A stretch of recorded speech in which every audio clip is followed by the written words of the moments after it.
Hi, everybody. Welcome to Conversations with Calvin, We the Species. I've been anticipating this interview for a long time with Samantha Waldron. And I got to do a little Johnny Carson monologue just to kind of set this up. We met on LinkedIn, which is a great place. Love LinkedIn. Samantha loves it. I love it.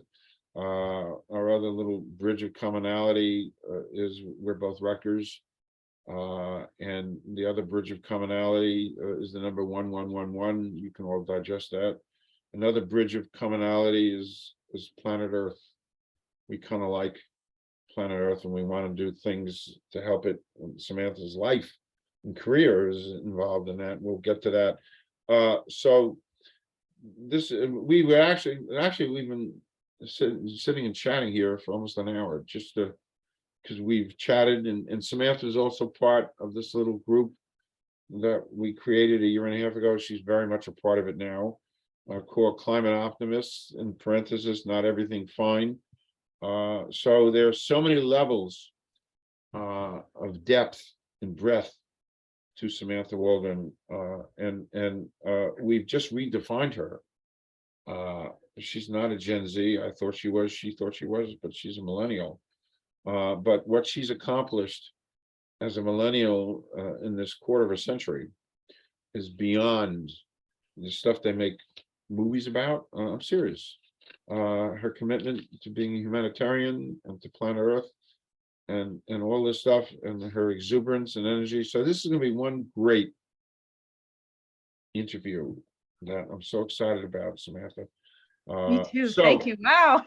Well, you deserve it. This is good stuff, and you're a role model for legions of Gen Zs and millennials to jump on to your platform, which is caring and being a humanitarian and being a person of the earth, because we need that. Boy, do we need that. So I'm done with my monologue, which was a little too long, but so be it.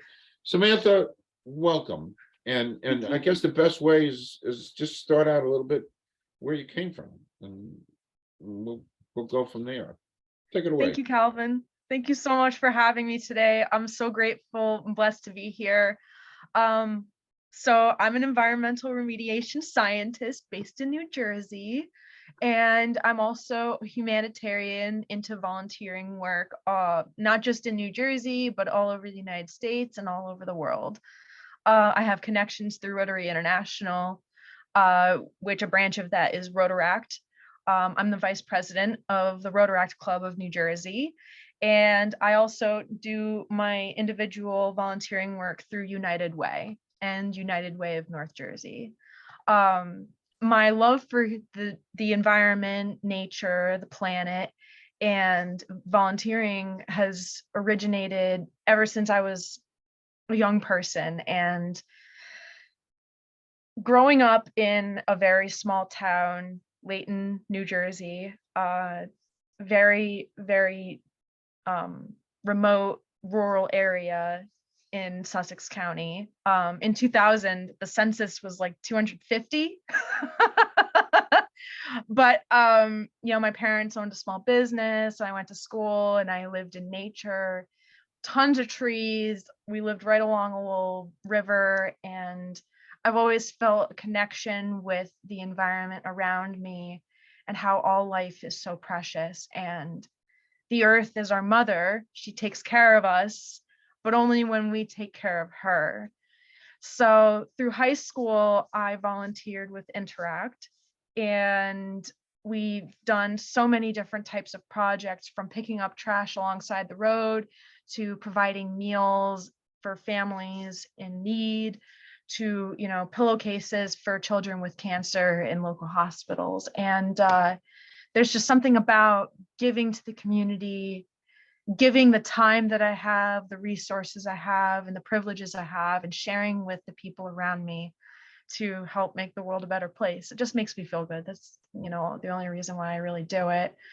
But it really strengthens that spiritual connection I have with the planet. And I really feel like it's just so much more fun when friends come and you make friends And it's really actually a blast, especially when we're all having fun together with a common purpose to give back, to pay it forward. So that's kind of the start. Okay. So you went to Kittatinny High School, which is, there's a military installation up there. It probably came from there. But uh, you won a Coca-Cola Pay It Forward. And it's funny, because last night I was told about the stuff on Hulu. They have a thing about food companies in America, and the first part of it was Kellogg's cornflakes and Coca-Cola and Heinz ketchup. How these, but I watched how Coca-Cola got invented by a pharmacist. And of course, I was a pharmacist. But anyway, you were the recipient back in 2016. So you're kind of a little kid of a Pay It Forward Academy Scholarship, which is great. Thank you. Yeah, that was kind of surreal. I'm not gonna lie. My dad brought a can of Coke home with a scholarship link to it, and it was for Mother's Day. And he said to my mom, "Hey, you should just, check this out." So my mom went on, and it was a 50-word essay, 50. Like, how you usually have like a 5-paragraph essay for school? No, this was only 50 words. 50 so like words. Wow. 50 words, super short.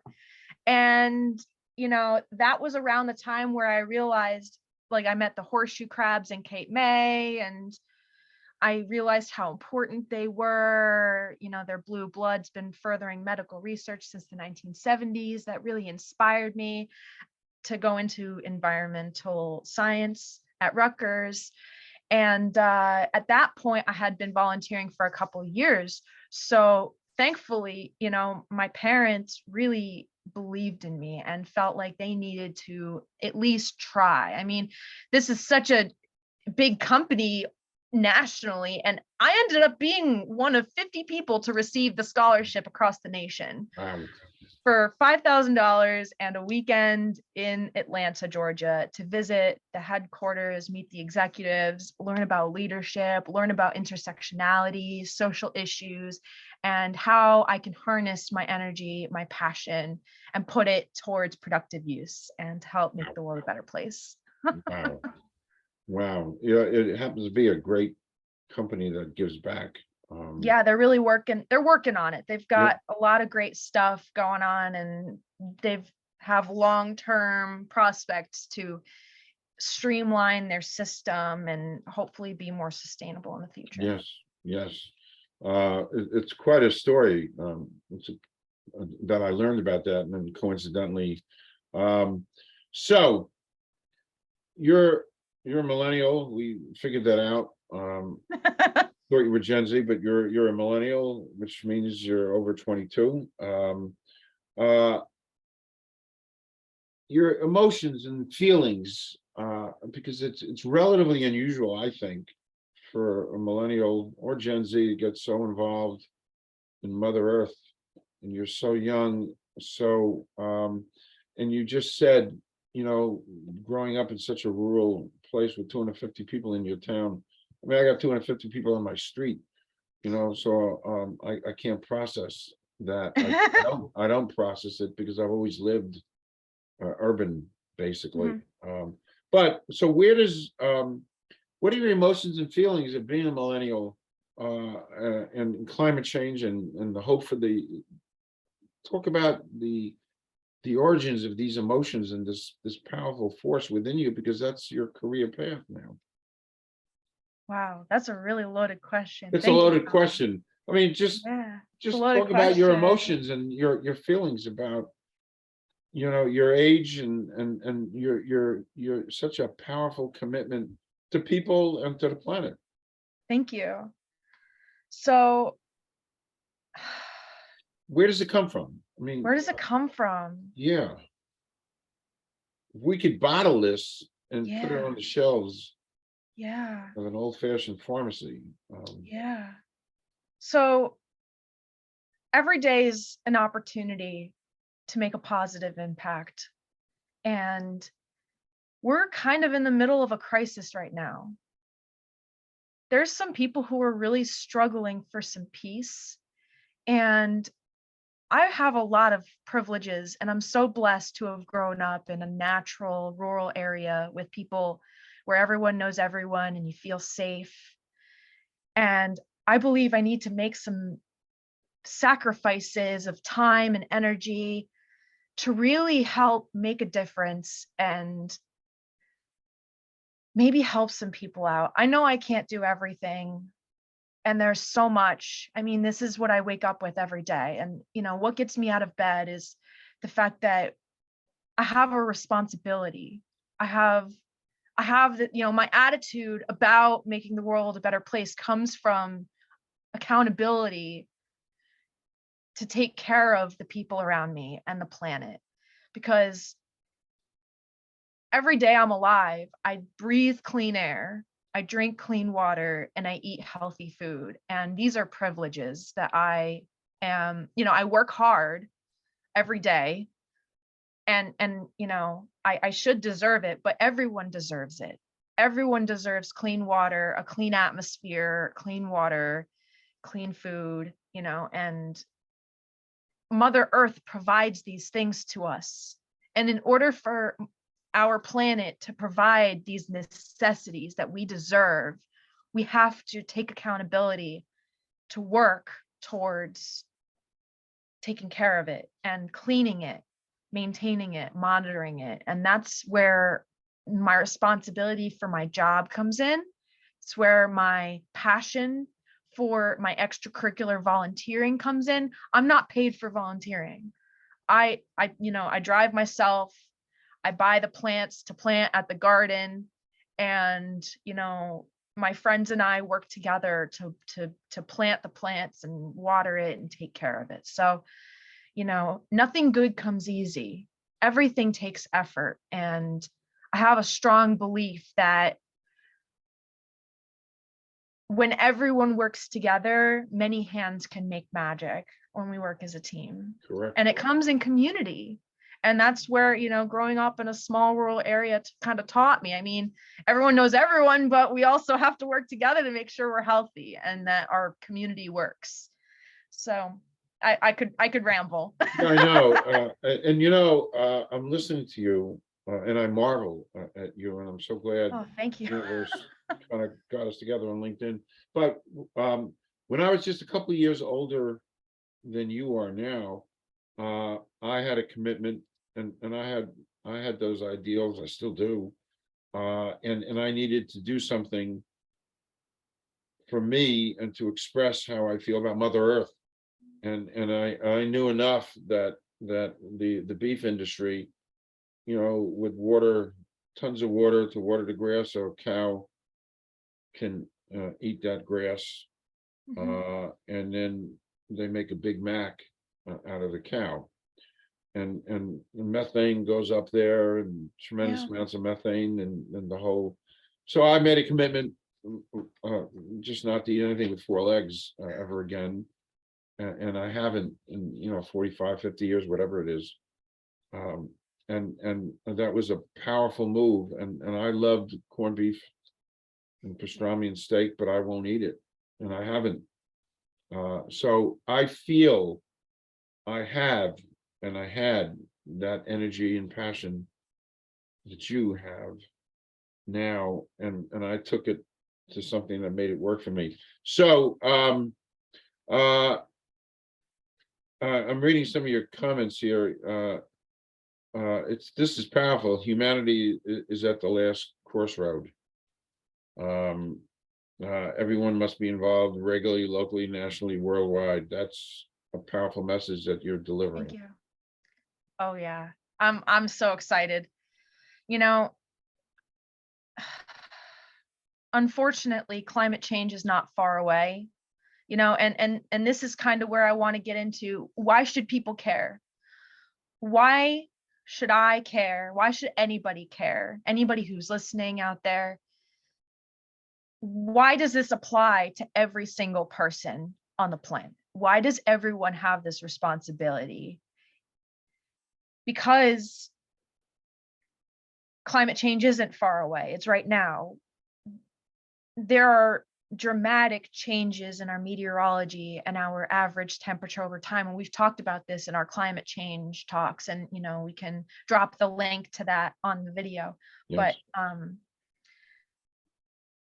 long-term incremental changes and increases in our average temperature causes a cascading effect that directly affects our livability of our habitat.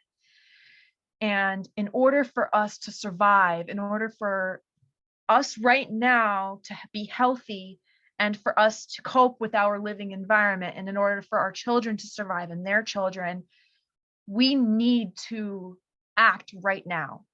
Because with all the doomsday stories out there, you're hearing that we're out of time or that there's nothing we can do. Those are meant to instill urgency, but maybe we need to change our methods.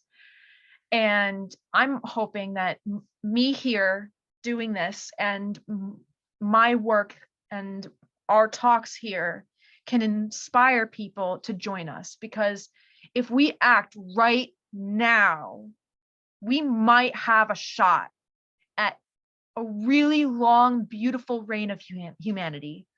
I mean, even Elon Musk says we can expand humanity into the solar system. But the only way for us to do that is to take care of our home planet. Correct. We can't leave unless we try. I mean, we have to try everything we can possibly do to make sure that the people who are left behind can actually survive, even if we leave Earth. So Right. Why should we care? Because it's affecting us right now. Our land is contaminated. Our water's contaminated. Our environment is struggling. And every alive person right now, every person that exists, is the last line of defense. Because armed with our knowledge and awareness and education, we must seize this opportunity and do at least one thing every day that ensures our health and safety for the future, for the environment and for humanity. Exactly. It's a commitment. It's a commitment, and we all, we have our little group of climate optimists. Not everything fun. We have panels, and one of our little mission statements is, when there's a billion, with a B, billion groups like ours talking about the things Yep. that you're talking about, Absolutely. then we're well on our way to having fixed the problems that we have. To me, what's going on is so biblical. You got 1/3 of Pakistan is underwater, and you got 1/3 of the Western United States doesn't have any water. And you tell me that's not biblical. There's symptoms. They're really There's symptoms to Mother Earth's illness, and we have to take her to the doctor and figure it out. Correct. I'm we laughing, really but do. it's because it's uncomfortable, and and like you said, if there's billions of groups out there like us, and everyone's involved locally, nationally, and worldwide, we might actually have a fighting chance. Correct. And the secret to solving these issues is accepting the fact that learning and education, this concept, is a never-ending, lifelong journey. We never stop learning. I mean, years ago, we thought we were saving the trees by using plastic instead of paper, until we realized that plastic is toxic and it's everywhere. And there's so much of it that we don't even know what to do anymore. And the only way to stop that is by cutting back and making rules and us abiding by them. And, if there are better ideas, we should all put our heads together and figure out how to make this easier for all of us. It's a complicated discussion. It's a complicated discussion. Many facets.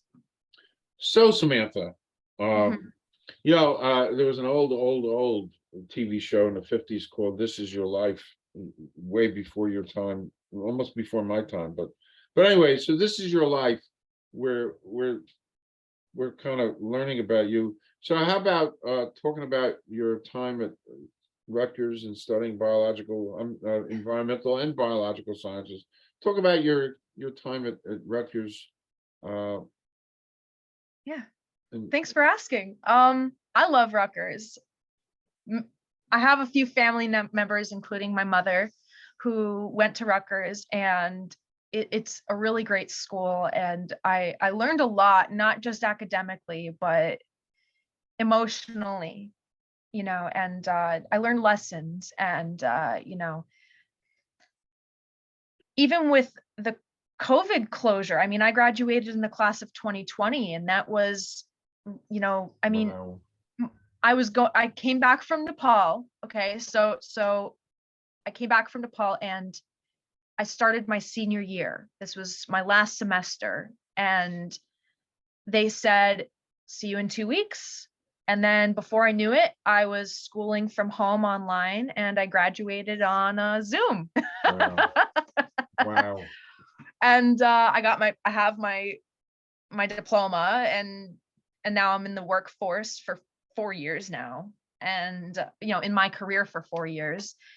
And I have Rutgers to thank for many of my successes. And Rutgers was a big motivator for me in high school to do well and get an education. When I first started at Rutgers, I joined Students for Environmental and Energy Development, and we did so many fun projects. Rutgers really helped us with giving us the time, the energy, the resources, the money, the funds, and the support by the professors to run a successful organization. When I became president, we took that group from only 10 members to 50. Wow. And now we have 200 followers on our Instagram plus. Great. And they're getting started for the new year. They still invite me back for career panels and activities. And it was so much fun. And we learned about team building, project management, finding a career, how to debate, learning about the government, learning about technology, so many different things. And we took part in competitions, inter-club communication. It was a dream come true. And we even got to go to California. Wow. It was amazing. Wow. So Yeah. that was time really well spent. And what is your connection to Douglas? Yeah. Will Oh, you my put- mother and I really care about Douglas because, growing up in a rural area, demographically homogenous, I wasn't aware of how lucky I was to grow up in such a safe environment with clean food, water, and air. And going to Douglas, I learned about all of the ways that social issues intersect with science and our reality, and how what we look like, who we are, where we came from, all of this impacts the way that our lives are, the cards that were dealt. And it's a responsibility to make sure that everyone has a fair shot at hard work and success, because we're all from different places. I mean, factory towns, for example, the contamination. I mean, most of the contamination that I find in my job comes from areas where the marginalized great majority are placed. And I am in these communities when I'm remediating, when I'm investigating, and, assessing the extent of the contamination. And it's very different from where I live. And I had to learn a lot about how my life is different from the lives of others, and how I have this responsibility, a recurring theme, to take care of the people around me and the planet around me, because I have this time and I have empathy. I mean, if I lived in that situation, I'd want it to be better too. So that's why I'm here. I'm here to help. And it's not for me to be something good, or for people to think I'm good. It's because I genuinely feel good doing it, and I want people to be successful. I want everyone to live a happy, fulfilled life, and for their children to be safe, healthy, and happy. That's why I'm involved in education aspects of humanitarian work and volunteering. And Rutgers was a very busy time for me. I had volunteering through Rotaract, where we were doing hygiene kits and bags of candy and gifts for children in hospitals, Wow. in marginalized communities. And at the same time, I was also, as a sophomore, doing my first internship. So I was multitasking. Unbelievable multitasking. Thank you. Yeah. I mean, I wanted to pay for school too, so I was also working at the Cook Cafe. I saw that. Halloween. I saw that. That's great. Yeah, I was just on Cook College campus a couple of weeks ago. Beautiful campus. Beautiful campus, and this food science building, nutrition, whatever. Oh yeah, that's my Wow. stomping grounds. Yes, we had a One Health. We have to talk about that. One Health. We'll talk about that later when we're off the air.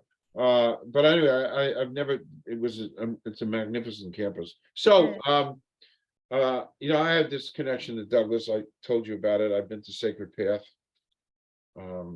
Sacred Path. And in my very first date, 1965, was with a Douglas girl. Yeah. So so that's a long time ago. My God. Anyway, we're a force to reckon with. Yes. So you graduate, and you're now an official remediation scientist. If you want to talk about what you're doing now, your career. By the way, I should say, and I've learned enough listening to you. I did extract something you mentioned. People don't realize we've got a Jersey audience here, but New Jersey's #1 in the country in Superfund sites, correct? Yeah, we were saying in the last video, how we're the garden state and the diner state? Well, we're also the Superfund site state. Oh. It's not good. We're a small state. We also have a special government that's working on it. So, what were you going to say? Sorry. No, we're the smallest state, yet we lead the country in the number of polluted sites. It's funny. I went yesterday, and I was thinking of you. I went yesterday to refill our propane tank so we could grill outside. I do eat chicken, not meat, but anyway, there was a sign that there was a Superfund site remediation, but it had fallen over.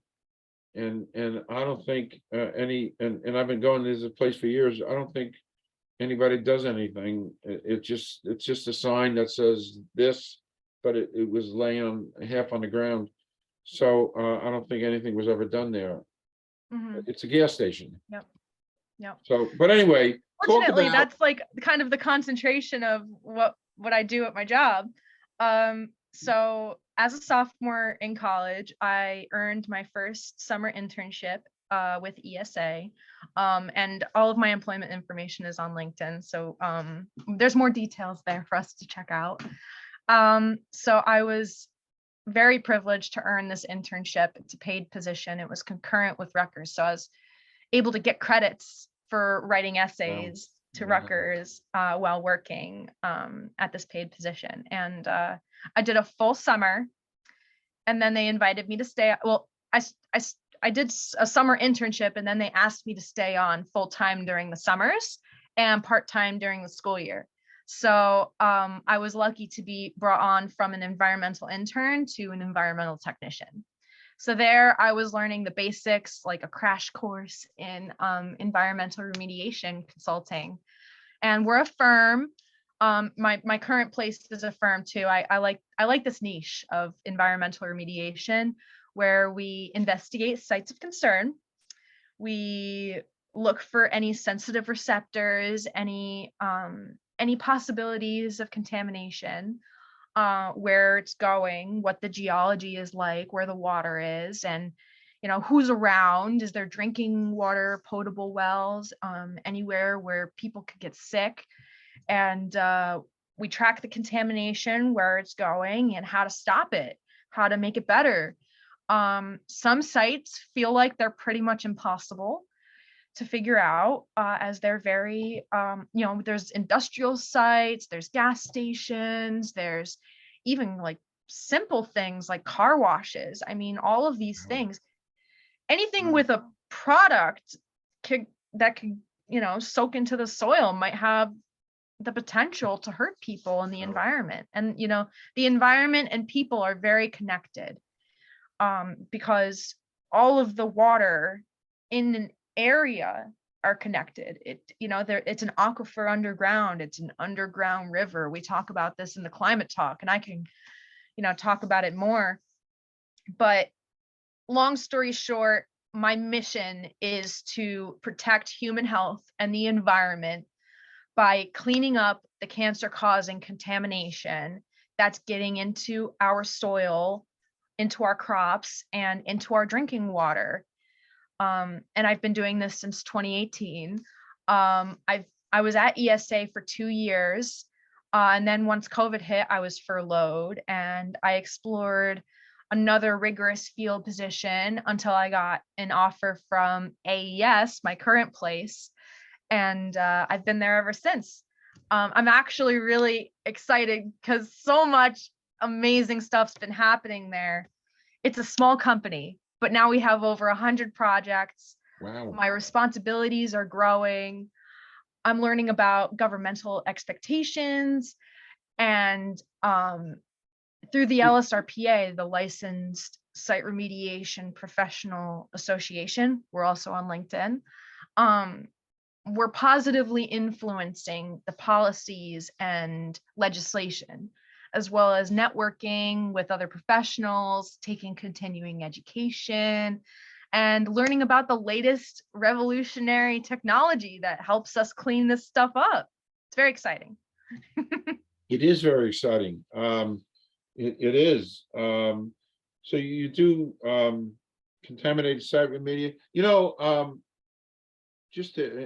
I'm on an environmental commission, Yes. and we get these applications for buildings and projects, and we then make recommendations based on, and some of these reports are 10, 12, 15 pages long or longer on every environmental aspect.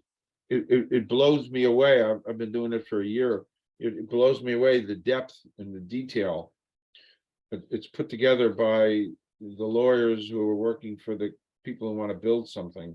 Yep. But you're talking Oh about, yeah, we're working with the lawyers too. yeah, even a tree and plants, every little minute detail in the application is considered.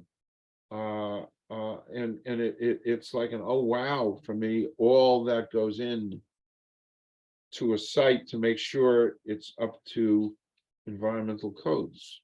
Yep, absolutely. It's So a big financial challenge as well. I mean, they call it super fund site because they're super funds. I mean, this stuff takes hundreds of thousands of dollars to millions of dollars. I mean, this is for not only like gas and oil, but also like chemicals that are very dangerous and cause cancer for us. Not just cancer, but like painful illnesses and adverse health effects that we need to be aware of. And protecting community is like the #1 priority, especially for like an environmental commission, for example, and it's really great that you're involved with that with your community. There's a great responsibility for us to do that, and when more people join, it's more fun. it is fun. It's a learning experience for me. Real quickly, what is part of your tools? What is geographical mapping? That's a great question. I love it. I'm so excited to share. So a geographic information system, GIS, is a system that creates, manages, and analyzes, and also maps all kinds of data. So in order for us to investigate, track, and remediate contamination, we need to understand where is it, how deep is it, where is it going, What kind of soil is it? I mean, New Jersey alone, super diverse soils. I mean, I don't even know everything yet. I've only been in this for 4 years, and you know, even though I'm armed with my education from Rutgers, I still have so much more to learn. But geology underground is so fascinating. I also work with AutoCAD, which is, you know, another drafting software, and that's the one I'm a little more dominant in, but I really love GIS. I learned it in college. I used it at ESA, and we use it at AES as well. GIS really helps us understand patterns, relationships, and geographic context. And it benefits the improved communication and the efficiency for better management and decision making. So what does that mean? Big words. We're understanding where the contamination is relative to the other areas of concern, sensitive receptors, ecological receptors. And, you know, and when I say receptor, I mean like vulnerable entities that could be adversely affected by the contamination, whether it's people, whether it's a wetland, whether it's you know, an endangered species nearby. I mean, the possibilities are endless. Nothing is the same from time to time or place to place. So investigation requires lots of monitoring. So we need to take soil borings underground and screen them. So like we take tubes and we shove them in the ground, pull them out, look at the soil inside, and we take notes and bring the notes back to the office where I can make maps and show you where the contamination is. Maybe I'll send you some later. Oh, cool. And you know, the documentation is one of the most important aspects of remediation. This is where it really starts costing a lot of money. It's one thing to do the work outside. It's another thing to document it and share the information with the government. You know, remediation professionals are always working with the government and submitting these reports in order for them to keep track so that we could map it all online and, you know, share the information with people like through the public records.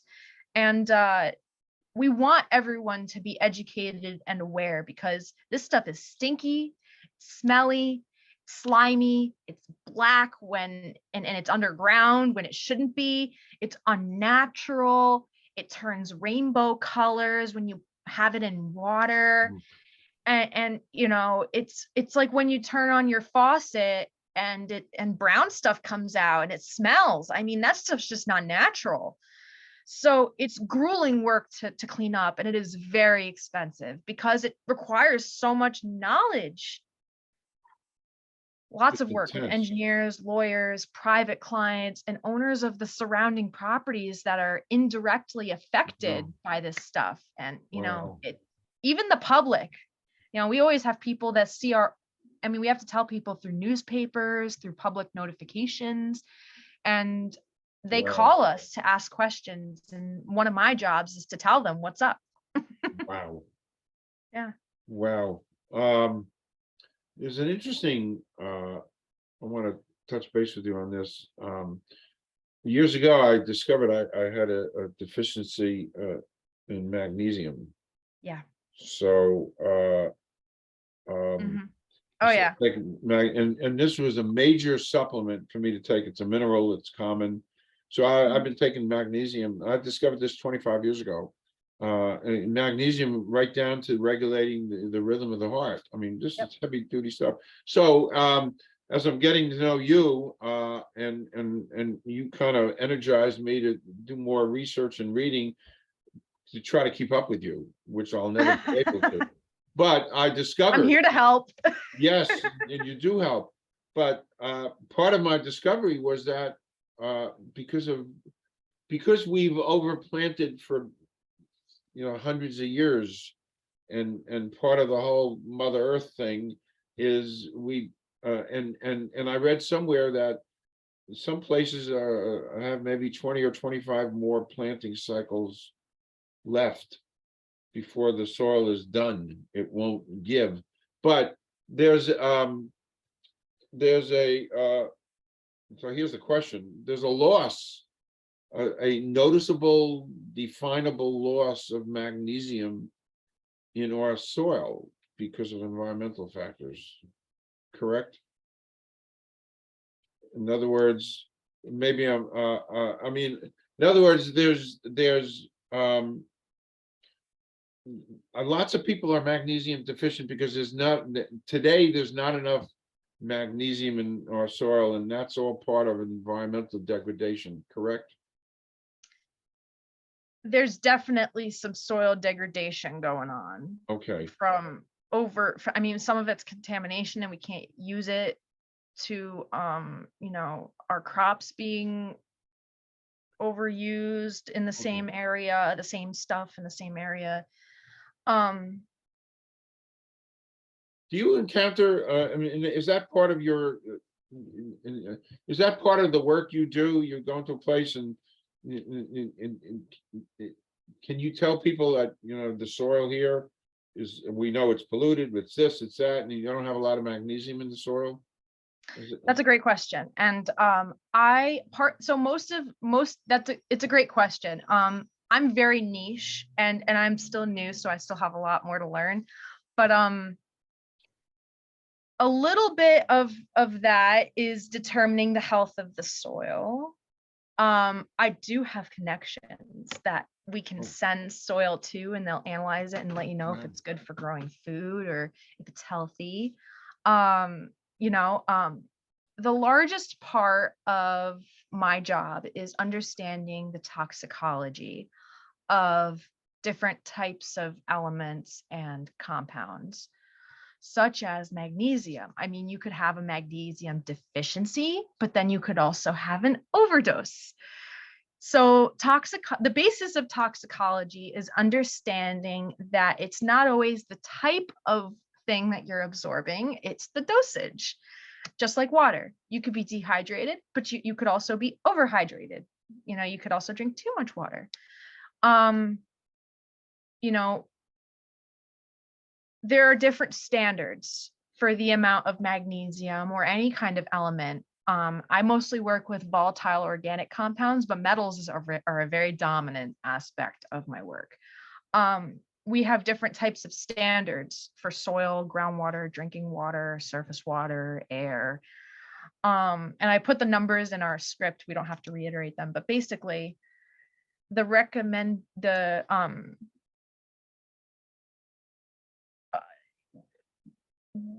daily value, typically depending on age and gender, is normally approximately 310 to 420 milligrams. Right. But the residential standard for ingestion, like eating, and for dermal, like your skin exposure, is 1,900 parts per million, milligrams per kilogram. So in a kilogram of soil, you could have 1,900 milligrams, and that's the most you can have before something needs to be done about it. And that's like the amount that you can have in the soil before it starts to potentially cause harm. And that's just one of the standards we have. I mean, we have like ingestion dermal, we have like inhalation, so the amount that you can breathe in. We have, migration to groundwater, so how much can you have in the soil in an unsaturated region where like water, comes up and down, and it's not usually, I mean, there's the amount that could happen in soil before it percolates into the water and spreads. So we have standards for that as well. Because magnesium is used in so much manufacturing and production, they also use, sulfur hexafluoride, which is a, greenhouse gas, to prevent the oxidation of the molten magnesium during the production. Yeah. Wow. Yeah. I mean, sulfur hexafluoride, SF6, that has a global warming potential of almost 24,000 times that of carbon dioxide, which is the thing we all know about. And that was from, I have sources. Um, so we can put that in the Okay. description as well if you want. All right, But I just wanted to just touch base on the magnesium thing because it affects me personally. yes, Going off topic, yes, I want to ask you a couple off-topic questions. yes. And there, one is really easy, and you don't have to answer it, or you can. But I'll here try. goes. Here goes. I didn't even tell Okay. you I was going to go off topic, but I like to go off topic. Okay. So, excluding family or friends, Okay. Samantha, somebody living or dead you'd like to spend a day with. It could be a couple or one or whatever. It's a heavy question. Goes along with the whole theme of our little interview here. It's heavy, but we're going to go on heavy soon. I think it varies. I think it depends. Okay. You know, I like someone Sure. alive that I'd love to talk to would be like Greta Thunberg, because she and I have so much in common, you know. Blah, There are blah, many blah. amazing role models out there that, you know, I mean, anyone who's also working towards solving climate change, I would be so honored to speak with, you know. I mean, just to behold their presence and to potentially like bond over our desire to help make the world a better place. I mean, just off the top of my head, Greta Thunberg like That's pops into my fine. brain. I think we talked about her at the last talk Yeah, too. we did. That's fine. That's perfect. Yeah, Okay, she another really off topic. Another yeah, off topic question. yeah, I'm an old movie guy, and I can take a movie that I like, and like with Casablanca, you know, I've watched it yeah. 150 times, and it changed my life. But one of my favorite movies that I could watch once a week is Aaron Brockovich. I don't know if you ever saw that. I'm not gonna lie, I kind of live under a rock a little bit, but That's I all can right. definitely No, watch but it. well, I'm actually going to give you an assignment to go watch. Okay. Well, because she's she's a real. This is a real biopic. Uh, you know, Julia Roberts, Oh, okay. and she through the processes of her life, and she's a single mother of 3 kids. She winds up working for this lawyer, and she discovers that Pacific Electric and Gas has been putting hexavalent chromium in their water supply, and Yeah, it's that is something that I work with. yeah, a hexavalent chromium. Hexavalent But you chromium. should. I watched this movie, well, because it's her evolution as a young woman to becoming a major environmental force, and they got together with this little lawyer, and they took on Pacific Electric and Gas, this multi-billion-dollar company, and they won because the company was hiding the results and the information about hexavalent chromium. They were using it in their collection tanks, their water things, to prevent rusting. Yep. And it caused so many hundreds of people to have cancer and all kinds of terrible things. And they won. There's 2 little people, Oh, okay, good. They Aaron won. and and they went on to sue, and they won. But it's a marvelous. She went on to become this celebrity. I mean, she didn't even have enough money to pay her phone bill when all this started. So it's Yeah, relatable anyway, content. so but anyway, Yeah. I mean, chromium-6 and, you know, magnesium, you know, even I mean, there are so many. I have so much running through my brain right now. I'm overwhelmed. But most of them, I mean, magnesium is not commonly known to be carcinogenic, mutagenic, or teratogenic. Teratogenic means like developmental malformations. fetus. But it needs more testing and research, as do many contaminants. I mean, the largest problem, I think, is that in general, with the environmental sciences, for climate science, for remediation, for toxicology, we need more research, more investment.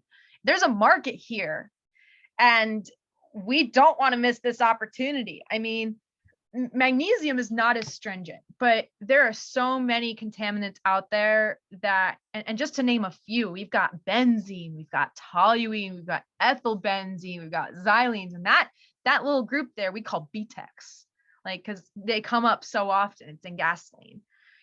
I'm writing a preliminary assessment report about methyl tert butyl ether, MTBE.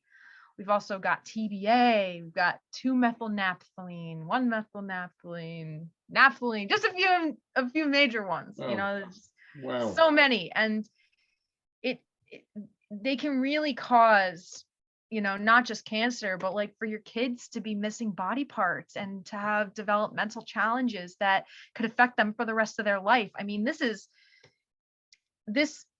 doesn't just affect humans, it affects our environment. I mean, our land can get sick and it won't. I mean, there are so many organisms that live in a clump of dirt.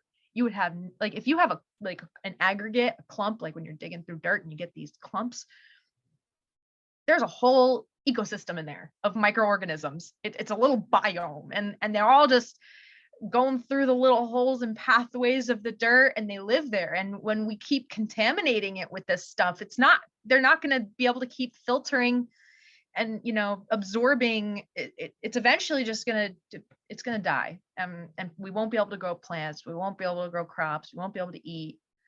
But I'm very honored and excited to raise awareness and educate, because now is the time to fix it. Sure is. We act right now. It sure is. Let's segue to the last section here, because there's another great aspect to you that I just love. And your humanitarian work, the fact that you took a trip to Nepal, which I always dream of. So talk about your humanitarian work, Rotaract. Oh my gosh. Your vice president, and talk about your trip to Nepal. Oh my gosh, yes. And thank you so much for your support with my endeavors, Calvin. It means so much. We're hoping to go back to Nepal soon. Wow. Hopefully next year, maybe February. If I have the time to take off. But I mean, you could come. I mean, it's a long plane ride. I took Qatar Airways and they were wonderful. It was a very long plane ride. I think it was like 22 hours, and there was a layover in Qatar. Then there was a 13-hour bus ride into the more remote rural region. So we visited in Kathmandu, where I met my friend Jyoti and her friend Kishore, her friend Benita. And that was the more urban area, Kathmandu. I believe Doctor Strange was shot in Kathmandu. So that was really fun.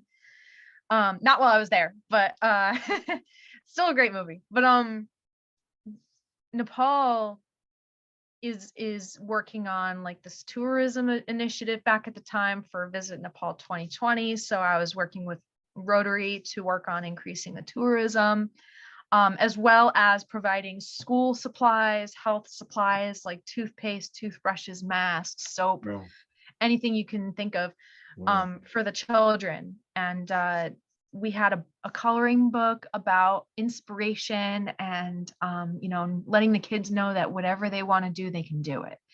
And Tulsi Maharjan, he's on LinkedIn with me, on Facebook, and he's one of the main reasons how I got there.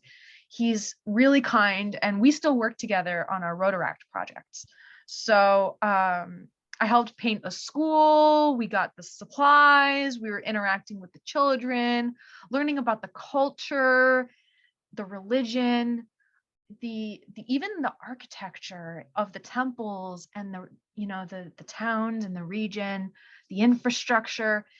And while I was there, I also learned about the environmental struggles that they're going through as well with their contamination. I mean, they have gas stations just as much as we do, and they have, many different types of things going. I mean, I didn't personally investigate there yet. I'm still working on that, but they need just as much help as we do in America, and if not more. They have so many power lines, they're trying to figure out how to streamline their infrastructure, but the people there, are so empathetic and supportive. Even if they don't have much, they give us everything that they can share. And, it taught me a lot about character and about, worshiping the world around us and helping each other as a community. And I really felt like I was able to provide this service above myself for something greater with my compassion and really turning it into action. I mean, I was there for 2 weeks, but it felt like a lifetime. And I felt like I left my heart there. I could go back at the drop of a hat. I definitely want to go back so that I can help with maybe installing a drinking water well and a hand washing station for the kids. Because in order for them to learn, in order for them to use the school supplies that I brought to them, they need to be able to drink clean water and eat clean food. I mean, we use water to make food, especially them with their rice. They have amazing food. Dal bhat, momo, delicious. I really enjoyed it. Is that I is really, that vegan stuff or is that meat? oh, they have veg and non-veg. So they have Okay. chicken. Okay. Yeah, Okay. yeah. So that trip with Nepal was through the Asha project. And Nepal and America have more in common than we think. And the environment is one of the very big parts of that. And, part of that trip to Nepal was also to show people how much fun and how rewarding volunteering can really be. You don't have to go all the way across the world in order to make a difference, but it just so happens to be fun. I mean, I was privileged to go on this trip. Okay. This actually ties to Coca-Cola Pay It Forward. I met someone, their name is April, and she sat down with me while we were there. She was in the marketing executive group at the time. And she's moved on to bigger, better things since too. But she told me that there's something about me that's meant to do something. And that my passion is power. And that I have the ability, if I just had the resources, to make a difference and to really impact the people around me, to help make a difference and make this stuff better. And this was in 2016 when we had this talk. And this was 3 years before I went to Nepal. So after Coca-Cola, I came home. I actually got sick with mononucleosis. I thought I was going to die. It was this whole thing. I was in the hospital for a week. I'm glad I made it. But that was right before I started going to Rutgers. It wasn't until I was more than halfway through Rutgers when I shared my we were baking and we were selling our baked goods for a drive to save up for Nepal. I had a GoFundMe, and one day I was sitting in my soils and water class and I got a notification from GoFundMe that I had a donation of $1,000. Wow. And that got me there. Wow. I just needed funds to go, and I Wow. had the funds to go thanks to my connection, and it was a privilege to have that connection. I work hard to get where I am, but if I didn't have the privilege of knowing these people and being in the right place at the right time, I mean, this Coca-Cola can scholarship, I mean, I don't even know what my mom wrote. She didn't even save it. We have no idea what she said.